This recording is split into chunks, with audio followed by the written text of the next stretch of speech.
Donc, une fois de plus, bonjour et bienvenue à toutes et à tous. Nous sommes là, c'est le 14 avril 2022 et c'est notre 12e séance de partage d'expérience pour cette première exercice du cycle d'action complet qui est l'analyse de situation. Et comme vous voyez, nous sommes à la dernière ligne droite, c'est-à-dire la dernière semaine, et vous avez un seul but pour cette semaine, c'est de réviser et d'améliorer votre analyse de situation et déposer la version finale dans Pierre Great avant 23h59 vendredi le 15 avril.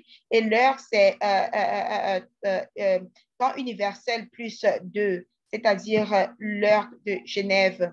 Et vous pouvez maintenant déposer votre analyse des situations améliorées dans Pierre Great. Mais avant cela, j'aimerais vous poser cette question.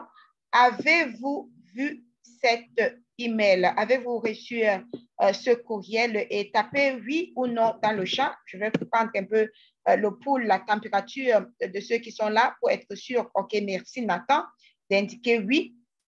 Donc, tapez oui ou non dans le chat.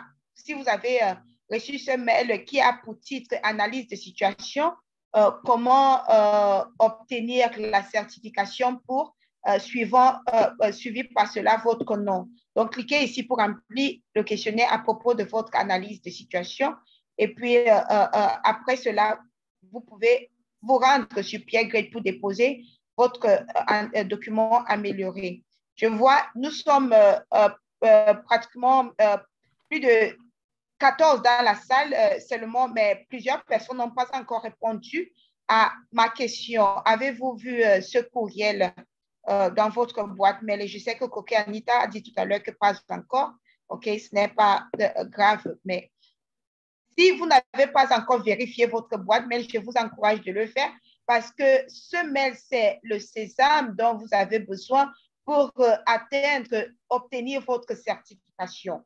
Donc, c'est très important pour vous par rapport au dépôt de la version finale de votre analyse de situation et surtout par rapport à la certification. Je vois Rachel Lucadi qui a la main levée, mais n'a pas activé son audio. Si quelqu'un peut lui envoyer le message dans le chat pour regarder l'écran et activer le son de son appareil.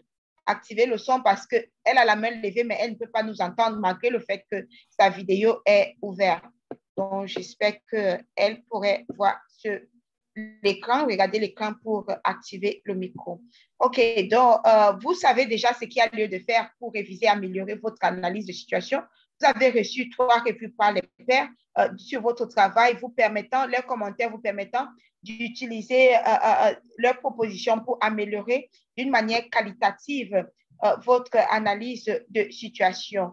Et dès que vous l'aurez fait, vous devez vous poser la question, est-ce que les améliorations que j'ai apportées à mon analyse de situation peuvent m'aider à relever mon défi? Si votre réponse à cette question, c'est oui, ça veut dire que vous pouvez déposer votre analyse de situation. Si c'est non, allez-y, consultez les différents tutoriels, les différents outils que nous avons, qui ont été préparés et surtout, référez-vous aux différents conseils du docteur François Gaz par rapport à l'analyse de situation pour améliorer votre document avant de le déposer. Et en parlant de conseils et des instructions et des directives, je vais partager avec vous dans le chat les liens vers ces tutoriels de REDA qui peuvent toujours vous aider.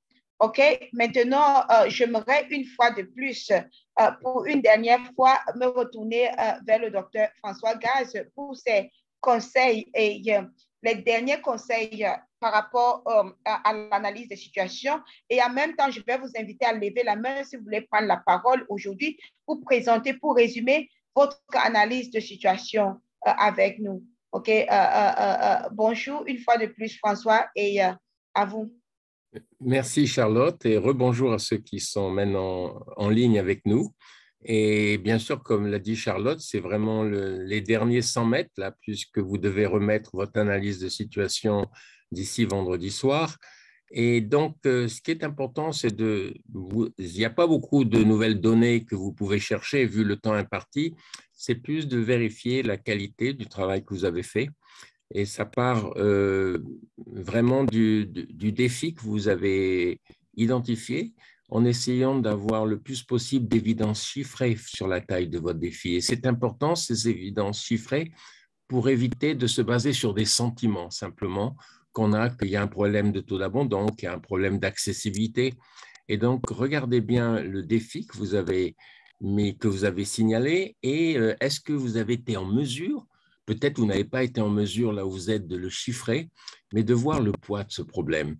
Et bien sûr, ensuite, vous allez essayer de répondre à un certain nombre de questions sur ce défi pour creuser un peu plus votre analyse et mieux comprendre les causes profondes.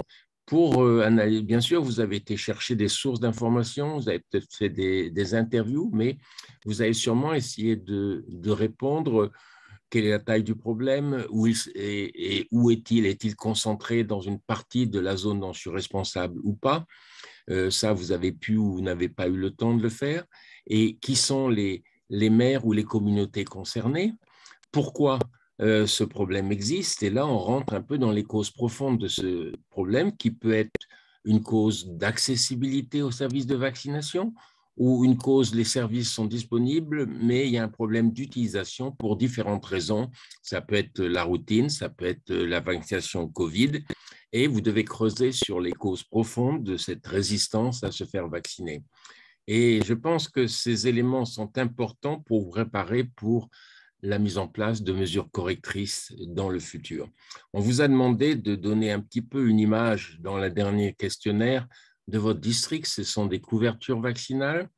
Ce sont donc on a essayé de mettre des mesures d'accessibilité parce que les stratégies avancées se font. Vous avez un système d'information qui vous dit quel pourcentage de stratégies avancées ont eu lieu par rapport à celles qui étaient planifiées. Ça, c'est pour un peu comprendre un petit peu le contexte dans lequel vous travaillez et se situe votre défi. Et ça vous permet en même temps de reposer la question, est-ce que mon défi est le bon ou il faut que je creuse un petit peu plus? Donc, vous avez déjà beaucoup travaillé là-dessus. C'est pour certains la première fois, mais on est là techniquement, Charlotte et moi, pour vous aider à vraiment répondre le mieux possible à ce qui se passe chez vous, votre défi et celui que vous vous relevez et ses causes. Merci à toi, Charles. Merci beaucoup, François. Et maintenant, je me retourne vers vous. Allez-y, levez la main si vous voulez prendre la parole pour partager votre analyse de situation avec nous.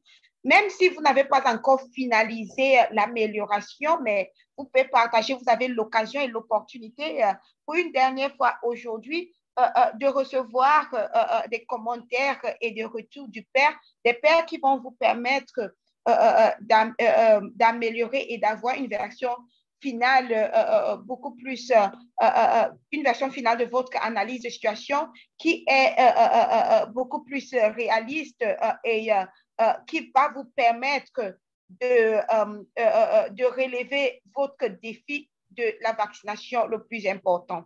Donc, allez-y, la parole est à qui voudrait la prendre. Vous pouvez d'ores et déjà activer votre micro directement ou bien simplement lever la main et je me ferai le plaisir de vous inviter à prendre la parole.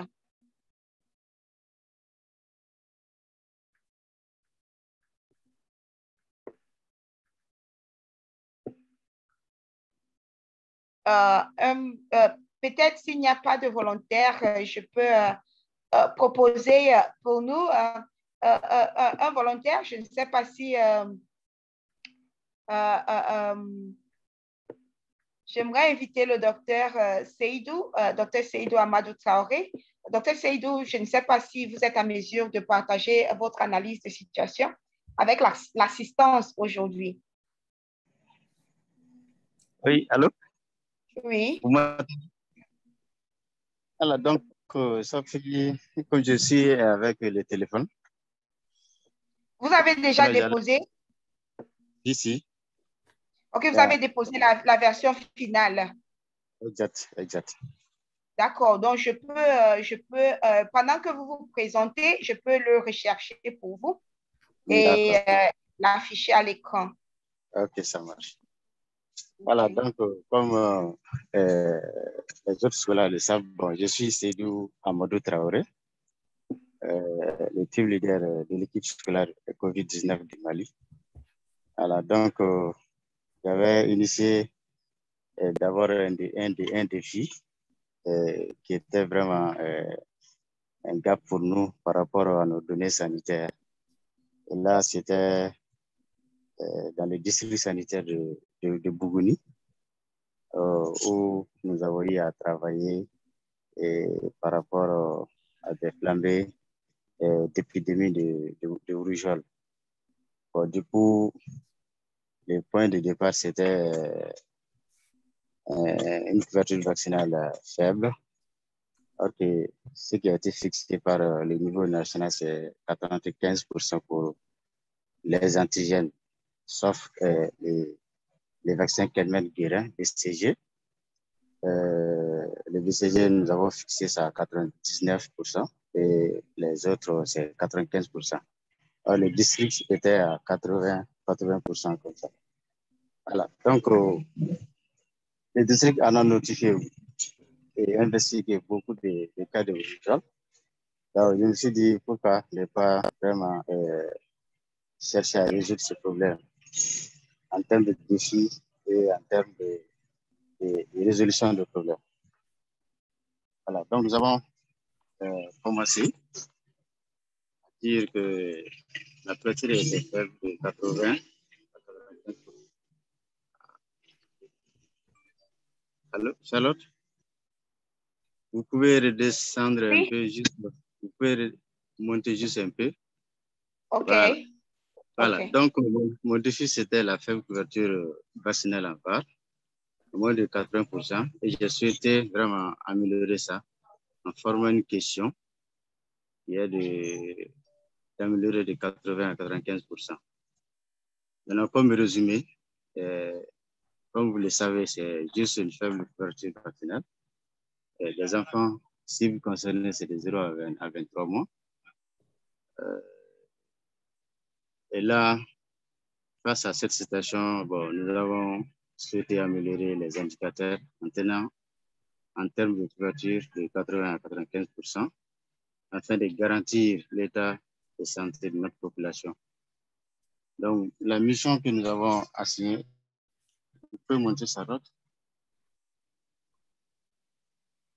Voilà, c'était de faire ça en termes de contexte et montrer aussi l'importance de ces défis.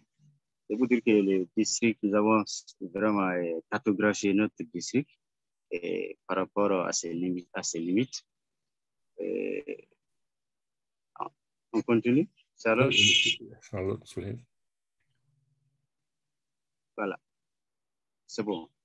Voilà, c'est pour dire qu'en 2021, le district connaît un faible taux de couverture vaccinale à BCG d'abord, qui est de 87,21% et 81,02% en VAR 1, 42,95% en VAR 2.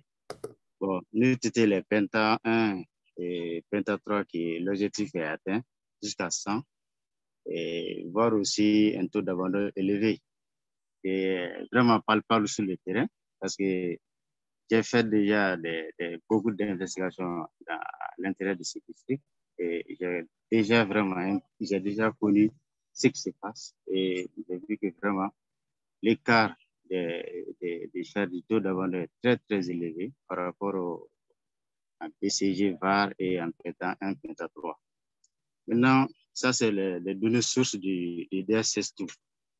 Maintenant, en d'autres termes, nous avons souhaité vraiment améliorer cette couverture de VAR 1 parce que ça, nous pensons que si nous améliorons VAR 1, nous aurons vraiment eu à convaincre notre flambée d'épidémie à travers des ripostes ou même une campagne nationale de 80 à 95%. Alors, pour répondre à cette question, nous avons vraiment pensé qu'il faut que nous pensions vraiment à la fonctionnalité des aires de santé du district. Et d'abord, une chaîne de froid fonctionnels qui répondent vraiment aux normes homologuées à +2 à +8.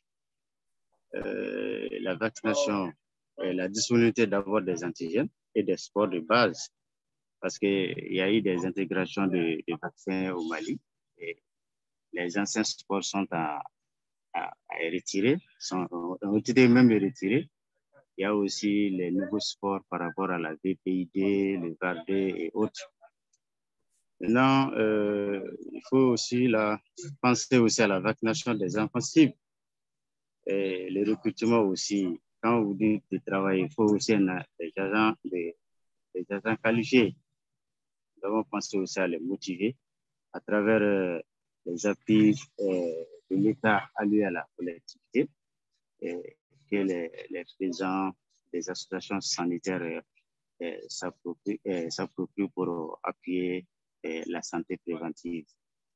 Voilà, donc aussi faire des approches communautaires, la facilitation de l'adhésion de la communauté au service de la vaccination et le respect du calendrier vaccinal en centre fixe, en poste avancé, c'est-à-dire les postes avancés, c'est une solution stratégie urbaine, quoi, pour dire, parce que la ville est tellement grande souvent, et les centres déploient qu'un seul centre de vaccination. Or que quand la ville est grande, maintenant, il faut aller vers la population.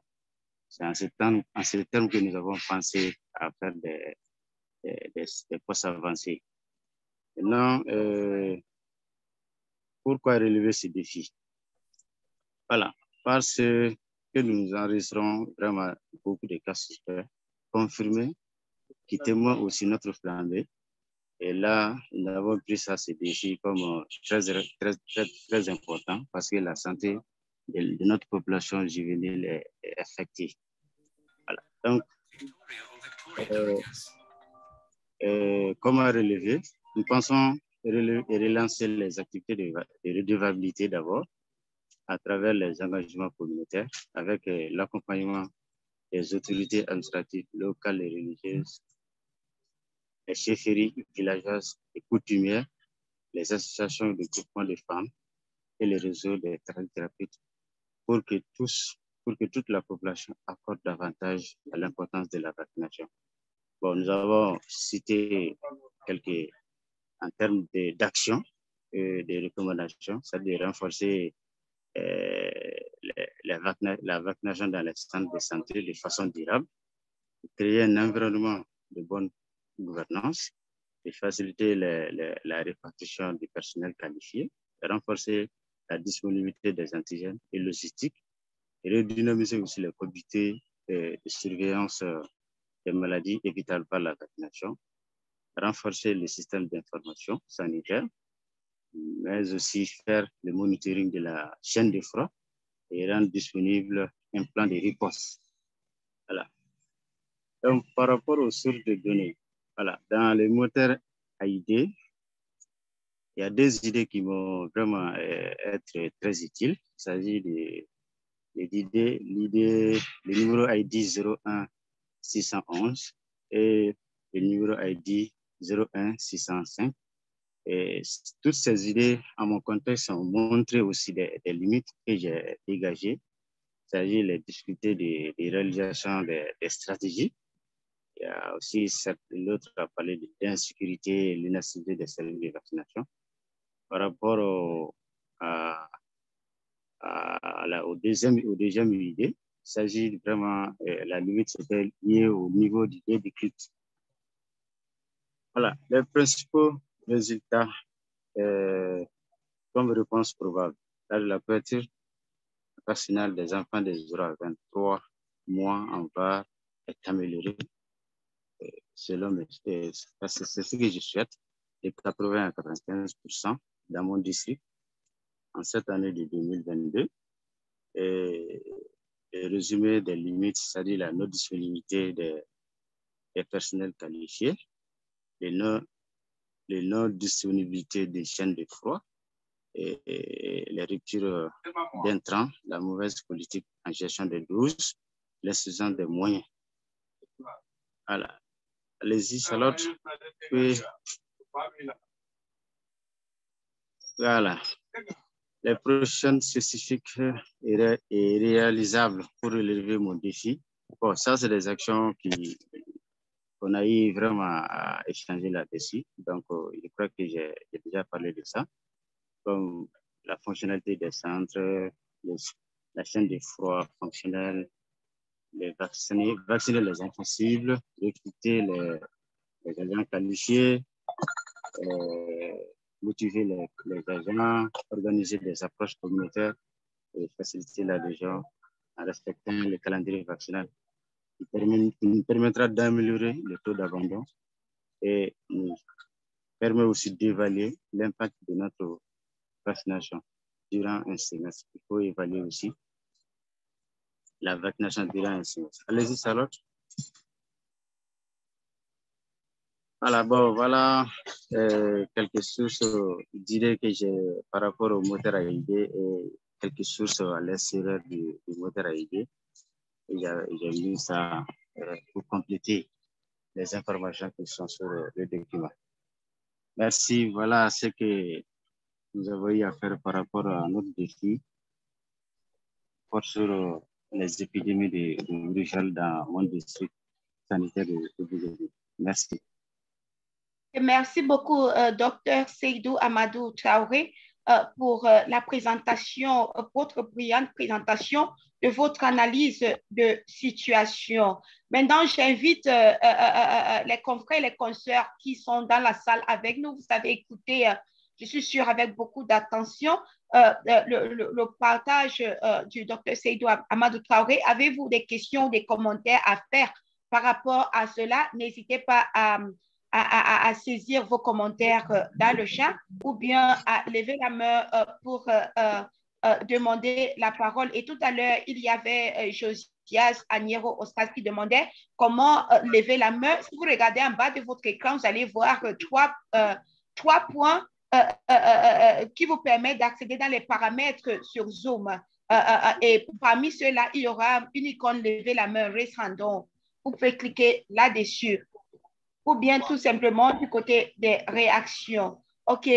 Dr. Seydou, j'ai une question pour vous pendant que les uns et les autres réfléchissent sur leurs commentaires. Oui. Et avant de me retourner vers le docteur François Gaz, j'ai une petite question. C'était par rapport, vous avez indiqué la couverture vaccinale Penta 1, Penta 3 qui est élevé, qui est bon, c'est très bien. Et c'est bien que vous avez aussi relevé le fait que le taux d'abandon est assez élevé. Mais n'a-t-il pas, lorsque la couverture vaccinale est à plus de 100%, n'a-t-il pas un problème de dénominateur? Est-ce que vous avez essayé de comprendre pourquoi la couverture Penta 1 est à plus de 100%?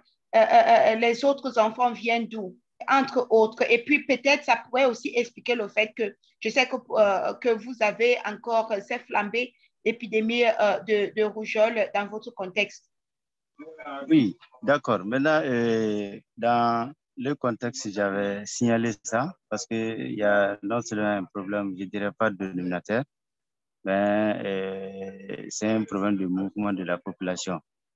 Parce que le district, c'est une zone minière où nous trouvons, nous accueillons des amis, c'est-à-dire une partie de la Côte d'Ivoire, la Guinée-Conakry, et les restes, c'est-à-dire les autres populations du Mali, même du Burkina Faso, qui viennent s'installer pour extraire les sites miniers.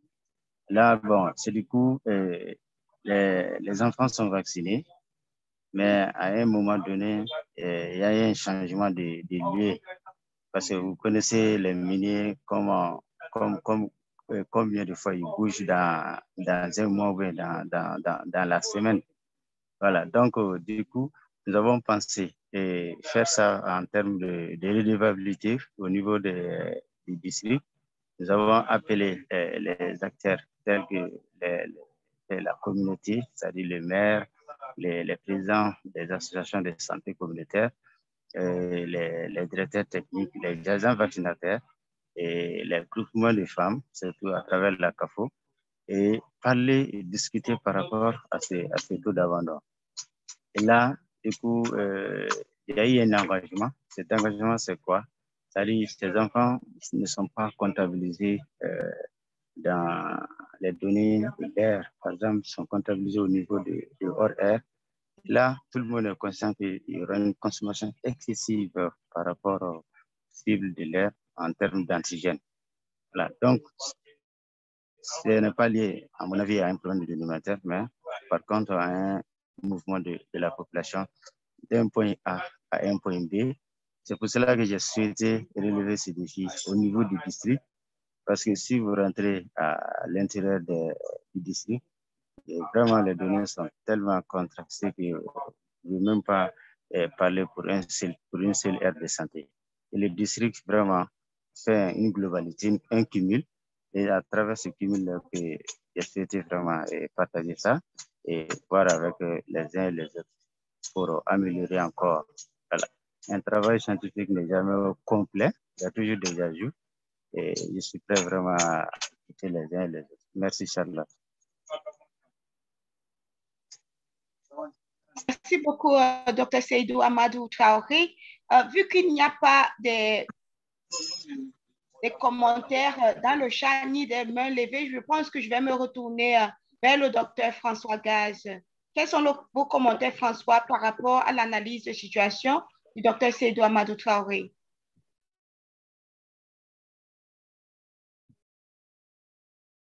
François, votre micro est désactivé. OK. Merci, Traoré, pour présenter une analyse avec autant de chiffres. On a rarement vu dans les présentations autant de chiffres qui parlent d'eux-mêmes et qui permettent de soulever des questions face à votre défi, qui donnent les évidences d'un défi que vous devez relever. Et donc, je vous félicite pour ça, d'être aussi concret sur votre objectif et sur les chiffres que vous présentez dans ce tableau et qui sont un petit peu à la base des causes, de l'analyse des causes de votre problème. Donc, ça, c'est mon premier point.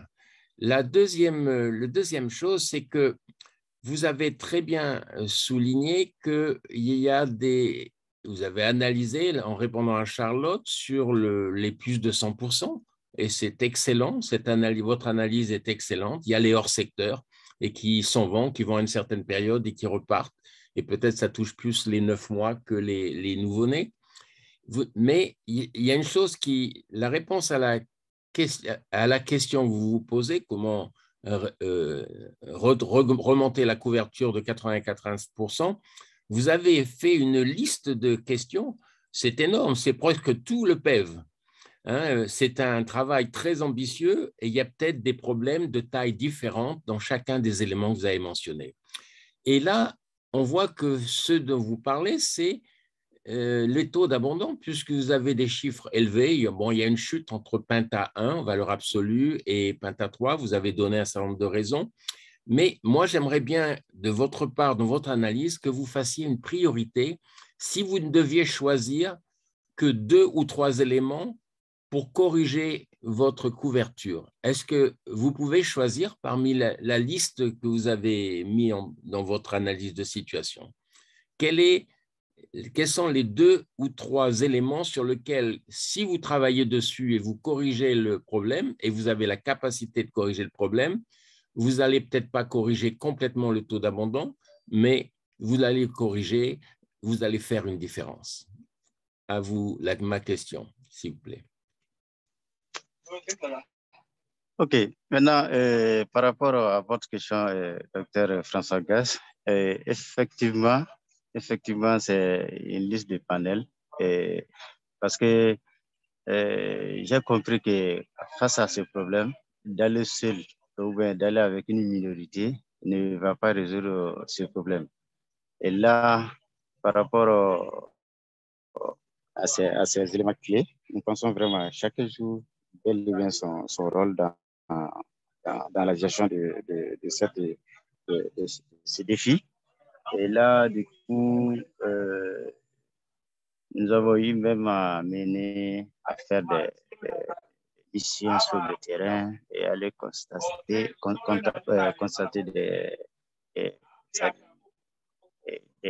beaucoup d'éléments ont été retrouvés.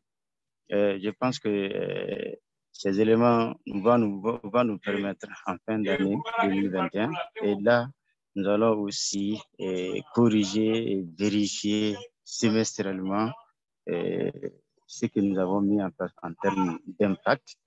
Est-ce qu'il y a eu une évolution? Est-ce que la population vraiment maintenant vaccinée? Est-ce que les agents de santé font bien correctement le travail? Donc, nous avons mis ce comité d'évaluation en termes d'impact pour voir ce que nous avons vraiment pu pour répondre à la question.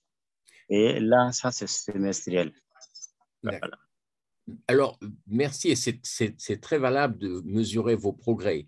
La question que je me pose, et vous avez soulevé, c'est est-ce que vous pouvez faire des priorités, même géographiques, parce que vous avez soulevé le problème des familles qui sont dans les mines et qui viennent des pays voisins. Et là, moi, je ne vois pas, et c'est peut-être une étape suivante pour vous, est-ce que ce problème de taux d'abandon, il touche certaines populations et il touche certaines zones dans votre district? Parce que peut-être qu'il y a des endroits, des zones où tout marche très bien et d'autres où il y a un problème plus important.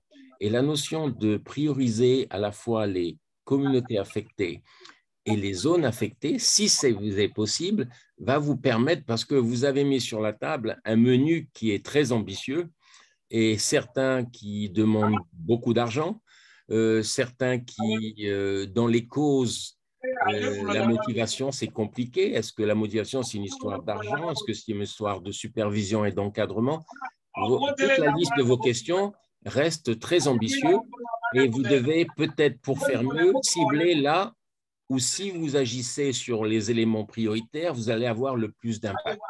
Donc, parmi ces causes, est-ce que vous êtes au courant de la cause principale ou des deux causes principales? Est-ce que vous avez des chiffres qui vous permettent de dire, dans cette zone, c'est là qu'il y a le plus de problèmes, et dans cette zone, voilà les deux problèmes ou les trois problèmes principaux que si je m'y attaque, on va faire un changement, peut-être pas tout le changement.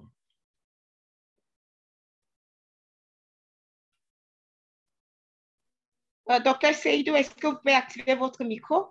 Et je suis tout à fait d'accord avec vous, François, parce que je réfléchissais de la même manière. Allez-y, docteur Seydou.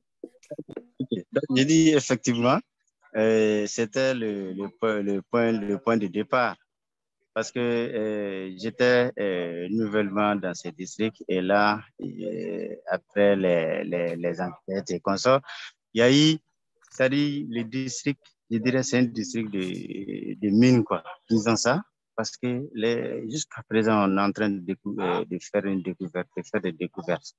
Donc, du coup, j'avais souhaité vraiment siéger sur 3 ou 4 aires de santé comme priorité pour voir comment je pourrais faire pour. Mais à ma grande surprise, nous voyons qu'il y a des lignes comme ça qui s'ajoutent aux anciens sites miniers. Donc, du coup, je me suis dit, bon, il faut aller au niveau du district et continuer à voir ce que nous pouvons faire en travaillant avec les acteurs du district du cercle d'abord et vers les arrondissements ou les communes. Donc, vers aussi les villages. Maintenant, par rapport à la question de motivation, certes, c'est vrai. Donc, quand je dis faire une bonne gouvernance, c'est dans ce cadre que l'État alloue des fonds à la collectivité pour appuyer cette santé préventive. Et il y a le volet motivation des agents et la plupart ne reçoivent pas ces motivations. Ça, c'est non seulement en termes d'argent, mais aussi en termes de récompenses et leur leadership. Parce que quand les agents travaillent et ils font du bon boulot, et le leadership, le leader doit quand même vraiment les adresser une félicitation. Et là, il faudrait qu'on rappelle aussi les responsables à aller dans ce sens. Bon, je pense que c'est les questions de François a été répondu ou aussi autre chose à demander. Merci. Vraiment, merci beaucoup, Dr. Seydou. François? Un petit complément, parce que quand votre réponse à la question, ce sont les causes du taux d'abandon. Et parmi ces causes, disons, si vous en choisissez 2 ou 3, vous pouvez creuser pour arriver à la cause profonde, comme c'est mentionné dans le questionnaire, dans le formulaire, et c'est la cause profonde. Et là, vous venez de mentionner qu'il y a la motivation. Moi, je me disais, c'est quoi la motivation des agents qualifiés? Est-ce que c'est une motivation, c'est trop compliqué, ils n'ont pas de véhicule pour aller là-bas, ils doivent prendre des bus, c'est très loin, ils sont sous-payés, il n'y a pas de per diem pour aller loin, il faut qu'ils aillent manger. Je me posais la question sur sa motivation. Et si vous ne rentrez pas, là, vous avez des termes, vous avez des causes un peu génériques et il serait important d'être beaucoup plus spécifique sur les causes et pour vous de choisir, vous avez mentionné ce problème de mine qui peut-être est le problème numéro 1. Il y a pas mal d'éléments dans ce problème de mine, les communautés viennent, repartent, s'il y a des hors-secteurs, ça vient de la Côte d'Ivoire, etc. Mais il faudrait être un peu plus précis sur, quand vous dites le fonctionnalité de la chaîne de froid, est-ce que vous avez combien, la cause, c'est vaste la fonctionnalité, c'est les vaccins, c'est les frigos. Est-ce que vous avez des chiffres plus précis où vous arrivez à faire une cartographie qui vous dit, voilà, il y a telle zone, ils n'ont pas de frigo, ils sont obligés d'aller chercher des vaccins à des kilomètres, ça ne marche pas. Vous savez, c'est les disponibilités des antigènes, est-ce que vous avez des ruptures de stock ou pas? Donc, il faudrait être plus précis sur les causes pour pouvoir analyser la cause profonde.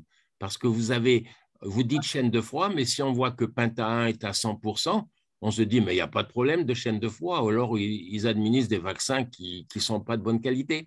Alors, essayez de revoir cette liste et de faire une priorité. C'est compliqué la prioritisation, mais faites une priorité qui adresse directement le problème du taux d'abandon. Voilà, merci. À vous. OK, merci. Merci François. Maintenant, il y a des commentaires et des questions dans le chat. Il y a Patrice Kassadi qui a dit, je pense que Dr. Seydou peut procéder à l'analyse des causes profondes selon l'approche des 5 pourquoi pour arriver aux vraies causes de cette faible couverture vaccinale ou bien du taux d'abandon. Moi, j'ajoute cela. Et puis, il y a une question de Oumar Traoré qui dit quel est l'apport des communautés à travers les comités de santé pour résoudre votre problématique. Dr. Seydou? Voilà, d'accord. Et bon, c'est pour dire que la communauté, elle est là. Bon, nous pouvons y rien faire sans eux. Maintenant, bon, leur apport, c'est que nous disons que pourquoi même ce défi? Bon, ça veut dire que quelqu'un n'a pas joué son rôle. Donc, quand je dis, j'estime aussi leur rapport, c'est que ça va être trop, je ne peux pas trop répondre à cette question. C'est pour dire que c'est une mise en œuvre qui vient d'être commencée. Et là, du coup, peut-être lors de l'évaluation semestrielle, nous pouvons vraiment estimer l'apport de la communauté. Parce que d'après les commentaires du Dr. François Gass, c'est certes les centres dotés d'un réfrigérateur homologué par l'OMS, mais aussi une chaîne de froid fonctionnelle, j'avais pensé vraiment à faire le monitoring. Il faut que la gestion des stocks soit actée ici, soit en version électronique ou console chaque mois et après, les commandes sont mensuelles. Les cycles d'approvisionnement des centres de santé doivent être réguliers. Et c'est là qui montre pour moi une fonctionnalité de la chaîne de froid. Mais aussi, ils sont dotés aussi en logistique, avec les motos pour la stratégie avancée. Et Dieu merci, ces motos sont vraiment laissées pour la vaccination parce que sans sortie, la moto est au centre. Voilà, donc c'est pour dire que vraiment la communauté joue son rôle en mettant aussi du carburant dans ces motos pour aller vers un village site A et B et vacciner les enfants pour revenir. Maintenant, on ne peut pas estimer en termes d'apport et je crois qu'en semestre, si nous avons fait l'évaluation, l'impact, je crois que ce côté coût va sortir et qui va montrer que la communauté est solvable à tel point. Voilà. Merci pour ces commentaires et la réponse aux questions qui vous sont posées, Seydou. Il y a une petite… en vous entendant, j'essaie de comprendre et de visualiser la situation à laquelle vous faites face.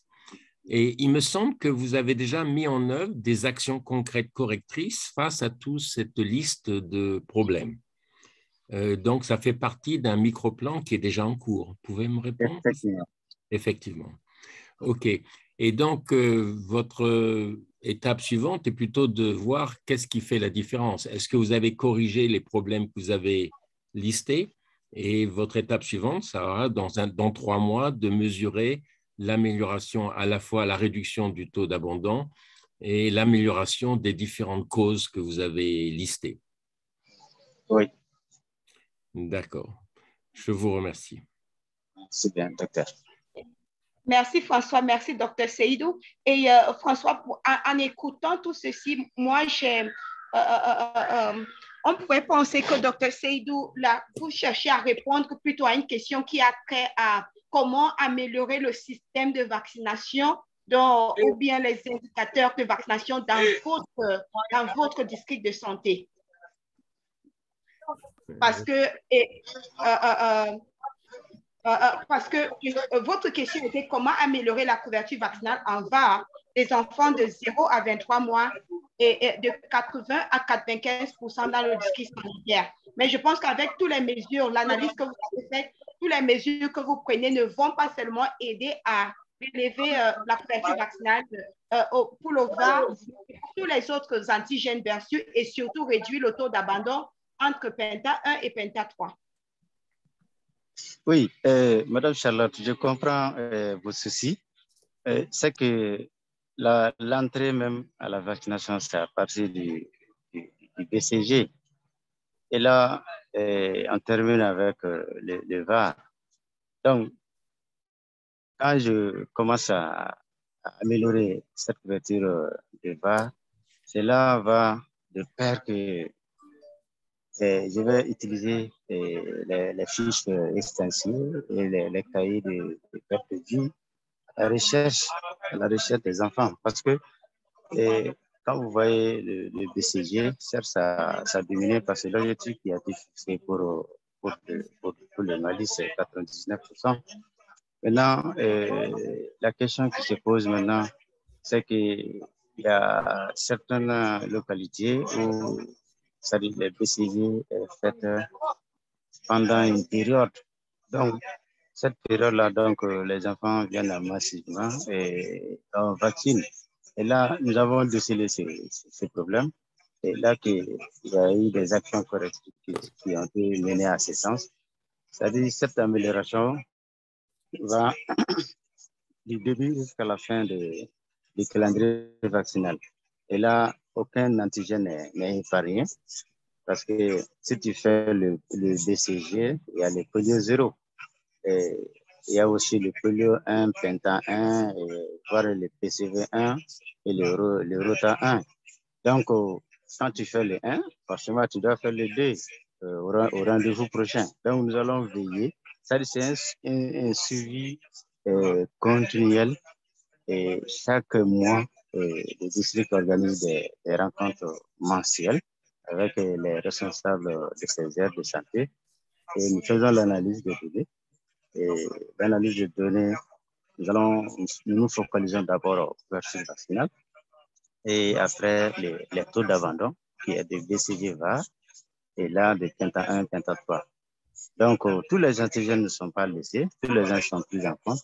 Et pour vos soucis, je crois qu'il n'y aura pas de problème à ça. Et nous avons pris les devants par rapport à ça. Merci. Vraiment, merci beaucoup, Dr Seydou Amadou Traoré. Et je vais seulement vous référer aux commentaires qui sont dans le chat. Donc, ce partage d'expérience a été tellement intéressant au point où nous n'avons pas vu le temps passer. Donc, nous sommes déjà à 45 minutes. donc plus de 15, pratiquement 15 minutes au-dessus des 30 minutes imparties pour cette séance. Et je pense que nous avons appris beaucoup de choses de l'analyse de situation du docteur Seydou. Et je vous invite aussi à regarder les commentaires qui ont été laissés. Je remercie Hortense Makonga et Ouma Traoré et tous les autres qui ont eu à laisser les commentaires dans le chat ou à l'attention du docteur Seydou Amadou Traoré. Avant qu'on ne se sépare, tout à l'heure, j'avais posé cette question. Avez-vous vu cet email? Donc, si vous n'avez pas encore rempli le questionnaire à propos de votre analyse des situations, allez dans votre boîte mail, vérifiez-le. Et à l'attention de Kokre Anita Nyankoran, c'est comme si vous avez utilisé une autre adresse mail d'Empierre Gré différente de ce que vous utilisez sur votre dashboard personnel. Mais pour ceux qui ont des difficultés, et je vois Hortense qui répond oui, déjà fait. Pour ceux qui ont des difficultés, on a rendez-vous demain pour notre dernière séance de support technique. Donc, venez à ce rendez-vous demain à 12 heures de Genève. On va voir, Kokre Anita, si vous avez ce même problème, s'il vous plaît, venez demain 12 heures de Genève. Nous allons voir en quelle mesure résoudre cela ensemble. Malheureusement, nous ne pouvons plus prendre la parole parce que nous devons libérer la salle pour ouvrir pour la séance avec les anglophones. Mais j'aimerais quand même, pour une dernière fois, donner la parole au docteur François Gaz pour qu'il nous dise en quelques mots ce que nous devons retenir de cette séance d'aujourd'hui, surtout en ce qui concerne l'amélioration de notre analyse de situation. Merci beaucoup et à vous, François. Merci Charlotte et merci Seydou d'avoir fait une présentation très, très intéressante qui nécessiterait encore plus de temps pour creuser, poser des questions, avoir le feedback de Seydou Traoré. Je pense que ce qu'il faut souligner, c'est l'importance de présenter des données. On a discuté beaucoup des données et je pense que dans beaucoup d'années situations, il y a un manque de données pour bien comprendre la problématique. Et je voudrais signaler un peu ces sorties dans cette discussion.